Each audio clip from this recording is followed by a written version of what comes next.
Hello friends, welcome back to my channel Shiksha competition. और यहाँ पर हम देखने वाले हैं हिंदी कहानी के 50 मोस्ट इम्पॉर्टेंट क्वेश्चन जो बार बार आपकी परीक्षाओं में पूछे जाते हैं कहीं ना कहीं। तो उम्मीद करती हूँ कि आपके लिए वीडियो हेल्पफुल रहेगी और आपको पसंद भी ज़रूर आएगी। पसंद आए तो लाइक सब्सक्राइब भी आप कर देना, ठीक है, ये आपकी ड्यूटी बनती है। चलते हैं हम अपने फर्स्ट क्वेश्चन की तरफ। पहला क्वेश्चन हमारा कहता है कि सिक्का बदल गया, ये किसकी कहानी है। सिक्का बदल गया नाम से कहानी किसने लिखी है। तो करेक्ट आंसर हमारा यहाँ पर हो जाएगा कृष्णा सोबती।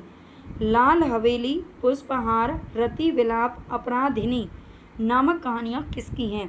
तो लाल हवेली, पुष्पहार, रति विलाप, अपराधिनी, ये सारी कहानियाँ किसने लिखी हैं। तो राइट आंसर हमारा होगा शिवानी, ठीक है, ये शिवानी के द्वारा लिखी गई हैं।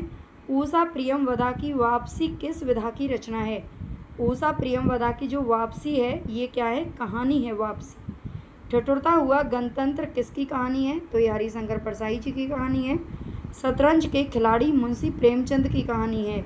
जानवी कहानी के लेखक कौन है। तो ये है जैनेन्द्र कुमार, जैनेन्द्र कुमार की है जानवी, ये ध्यान रखना।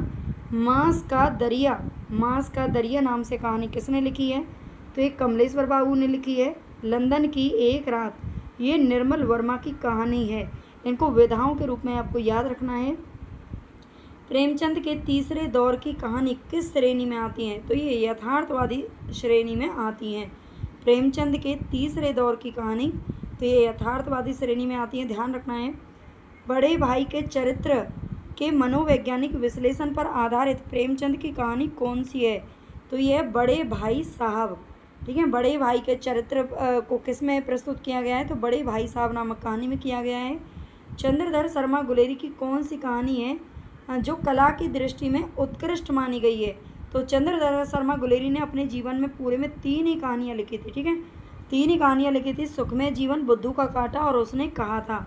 लेकिन जो इनकी उसने कहा था कहानी 1915 में सरस्वती में प्रकाशित हुई थी, ये इनकी उत्कृष्ट कहानी मानी जाती है। घीसू, माधव और बुधिया प्रेमचंद की किस कहानी के पात्र हैं। घीसू, माधव और बुधिया, ये तीनों पात्र किस कहानी के हैं। तो कफन के हैं, जो कि 1936 में प्रकाशित हुई थी। देवदासी नामक कहानी किसके द्वारा लिखी गई है। तो ये जयशंकर प्रसाद जी ने लिखी है। 11 वर्ष का समय, इस कहानी के लेखक कौन है। तो ये आचार्य रामचंद्र शुक्ल। 11 वर्ष का समय ये कहानी है शुक्ल जी की। अर्धांगिनी नामक प्रेम कहानी किसकी है। तो ये शैलेश मटियानी ने लिखी है। अर्धांगिनी नामक जो प्रेम कहानी है ये शैलेश मटियानी की है। जबरा कुत्ता प्रेमचंद की किस कहानी का पात्र है। तो ये है हल्कू, मुन्नी और जबरा, ये पूस की रात में आते हैं। जहाँ लक्ष्मी कैद है, एक दुनिया समानांतर, देवताओं की मूर्तियाँ, अभिमन्यु की आत्महत्या नामक कहानियाँ किसके द्वारा लिखी गई हैं। यानी कि ये सारी जो कहानियाँ हैं वो किसने लिखी हैं। तो राजेंद्र यादव जी ने लिखी हैं, ध्यान रखना। नेक्स्ट है हमारा क्वेश्चन, प्रेमचंद की किस कहानी में बाल चरित्र का अनोखा वर्णन है। तो ये ईदगाह कहानी में बाल चरित्र का अनोखा वर्णन दिखाया गया है। कोठरी की बात कहानी के लेखक कौन है। कोठरी की बात, तो ये अग्गे जी की है। कोठरी की बात, कोठरी की बात कोई नहीं जानता, अग्गे। मुंशी धनपत राय को प्रेमचंद नाम से सुशोभित करने वाले व्यक्ति का क्या नाम है। तो ये मुंशी दया नारायण। आप जानते हैं पहले जो प्रेमचंद जी थे वो नवाब राय नाम से उर्दू में रचनाएं लिखा करते थे, ठीक है, नवाब राय नाम से उर्दू में रचनाएं लिखते थे। लेकिन इनकी जब सोजे वतन 1908 ईस्वी में अंग्रेजों द्वारा जब्त कर ली गई थी, तो ये उर्दू में नहीं लिख सकते थे उस समय, इन पर प्रतिबंध लगा दिया गया था। उसके बाद मुंशी दया नारायण ने इन्हें सुझाव दिया था कि तुम हिंदी में लिखो और नाम बदल करके लिखो इस बार, ठीक है। तब इन्होंने प्रेमचंद नाम रखा था और प्रेमचंद नाम उन्होंने ही दिया था, ठीक है, मुंशी दया नारायण ने दिया था। आगे देखते हैं, नई कविता परंपरा का विस्तार है और नई कहानी परंपरा का विस्तार, यानी कि नई कविता परंपरा का तिरस्कार है और नई कहानी परंपरा का विस्तार। कविता और कहानी की तुलना किसने की है। तो ये राजेंद्र यादव जी करते हैं। नई कहानी की विशेष उपलब्धि किस क्षेत्र में रही है। तो ये बदलते सामाजिक पारिवारिक रिश्तों के चित्रण में रही है। नई कहानी की जो विशेष उपलब्धि है वो क्या है, बदलते हुए सामाजिक पारिवारिक रिश्तों को चित्रित किया गया है यहाँ पर। जयशंकर प्रसाद की गुंडा कहानी में इतिहास के किस युग का चित्रण है। तो ये ईस्ट इंडिया कंपनी का जो समय है उसका यहाँ पर प्रस्तुतिकरण है। कहानीकार के रूप में विख्यात पुरातत्ववेत्ता कौन है। तो ये चंद्रधर शर्मा गुलेरी जी हैं, जिन्होंने केवल और केवल 3 ही कहानियाँ लिखी थी। आधुनिक खोजों के अनुसार पहली मौलिक कहानी कौन सी मानी जा रही है? तो यह एक टोकरी भर मिट्टी 1901 ईस्वी में छपी थी, और ये छपी थी छत्तीसगढ़ मित्र पत्रिका में, ठीक है। छत्तीसगढ़ मित्र नाम की जो पत्रिका थी उसमें छपी थी, ये ध्यान रखना। माधवराव सप्रे के द्वारा ये कहानी लिखी गई है, ठीक है। माधवराव सप्रे के द्वारा ये कहानी है जो लिखी गई है, और आधुनिक खोजों के अनुसार इसे प्रथम मौलिक कहानी माना जा रहा है।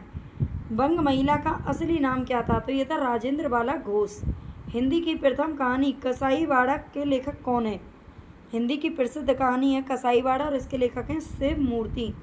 भारतीय मूल के प्रवासी ब्रिटेन में रहने वाले हिंदी के कवि, लेखक, नाटककार और कहानीकार हैं। यानी कि भारतीय मूल के रहने वाले हैं, लेकिन ये कहाँ पर बसे हुए हैं? ब्रिटेन के अंदर, और वहीं पर ये हिंदी की रचनाएं लिखते हैं। कवि भी हैं, लेखक भी हैं, नाटककार भी हैं और कहानीकार भी हैं।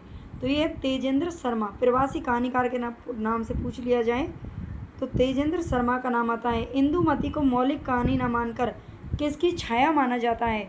तो ये शेक्सपियर के टेम्पेस्ट का छाया अनुवाद माना जाता है। नई कहानी आंदोलन के प्रमुख कहानीकार कौन कौन हैं? तो यहाँ पर सभी के नाम मैंने यहाँ पर मेंशन कर दिए हैं। मोहन राकेश, कमलेश्वर, धर्मवीर भारती, निर्मल वर्मा, राजकमल चौधरी, श्रीकांत वर्मा और राजेंद्र यादव। ये आपसे कभी कभी मैचिंग में क्या बल्कि क्वेश्चन पूछ लिया जाता है कि इनमें से कौन है जो नई कहानी आंदोलन से संबंधित नहीं है, इसलिए इन सब का नाम याद करना आपको बहुत ही ज़रूरी है। भोला राम का जीव नामक कहानी किस प्रकार की कहानी है? तो ये व्यंग्य कहानी है जो कि हरिशंकर परसाई जी के द्वारा लिखी गई है। मनोविश्लेषण प्रधान कहानीकार कौन कौन है? तो मनोविश्लेषणवाद किस किस को कहा जाता है? ईलाचंद्र जोशी, अज्ञे और जैनेन्द्र। इन तीनों का नाम आपको याद रखना है। प्रेमचंद की किस कृति को प्रतिबंधित किया गया था? तो ये सोजे वतन को किया गया था 1908 ईस्वी में। आलसियों का कोड़ा, ये किसकी रचना है? तो ये शिव प्रसाद सितारे हिंद की, ठीक है। आलसियों का कोड़ा किसकी है? शिव प्रसाद सितारे हिंद की है, जो कि भारतेंदु जी के गुरु थे। आगे, सतह से उठता आदमी नामक कहानी किसके द्वारा लिखी गई है? तो ये मुक्तिबोध के द्वारा लिखी गई है, सतह से उठता आदमी। जयशंकर प्रसाद की जो गुंडा कहानी है, ये किस कहानी संग्रह में संकलित है? तो ये इंद्रजाल में संकलित है। समानांतर कहानी के पुरस्कर्ता कमलेश्वर का मूल नाम क्या है? तो यह नीरज सक्सेना। आगे, मोहब्बत की राहें नामक कहानी किसके द्वारा लिखी गई है? तो भैरव प्रसाद गुप्त के द्वारा लिखी गई है मोहब्बत की राहें। निर्मल वर्मा का पहला कहानी संग्रह कौन सा है? तो यह परिंदे कहानी संग्रह प्रथम है निर्मल वर्मा जी का। हिंदी की प्रथम महिला लेखिका किसे माना जाता है? तो राजेंद्र बाला घोष को माना जाता है, जिनका उपनाम है बंग महिला, ठीक है। ये आपको याद रखना है, बंग महिला नाम से इनको जाना जाता है। दिवाली और होली नामक कहानी किसकी है? तो ये ईलाचंद्र जोशी की कहानी है। जगदम्बा बाबू आ रहे हैं, ये कहानी संग्रह किसका है? तो ये चित्रा मुदगल जी का है। जिंदगी और गुलाब के फूल नामक कहानी संग्रह किसका है? तो उषा प्रियमवदा जी का है। जिंदगी और गुलाब के फूल। एक और जिंदगी नामक कहानी के लेखक कौन है? तो ये मोहन राकेश। एक और जिंदगी ये कहानी किसने लिखी है? तो मोहन राकेश जी ने लिखी है। एक छोटा सा मजाक नामक कहानी किसके द्वारा लिखी गई है? अंतोन चेखव के द्वारा। नीलम देश की राजकन्या कहानी किसकी है? तो ये जैनेन्द्र ने लिखी है, नीलम देश की राजकन्या। हरी बिंदी किस लेखिका की कहानी है? तो मृदुला गर्ग की है। बुद्धू का कांटा जो कहानी है वो किसकी है? चंद्रधर शर्मा गुलेरी जी की है। तो 50 प्रश्न है हमारे यहाँ पर। उम्मीद है आपके लिए बहुत ही हेल्पफुल रहेंगे, पसंद भी आए होंगे। अगर पसंद आए तो प्लीज़ चैनल को सब्सक्राइब जरूर कर लेना जिन्होंने अभी तक नहीं किया है, और लाइक कर देना, हाइप कर देना। जब आप लाइक करते हैं वीडियो को तो एक हाइप का ऑप्शन आता है, कमेंट जहाँ पर दिखते हैं, उस हाइप पर अगर आपको अच्छा लगे तो क्लोज कर प्रेस कर सकते हैं, है ना। बहुत ही मेहरबानी होगी आपकी। बहुत बहुत धन्यवाद। कमेंट करके ज़रूर बताइए आपको क्लास कैसी लगी। धन्यवाद।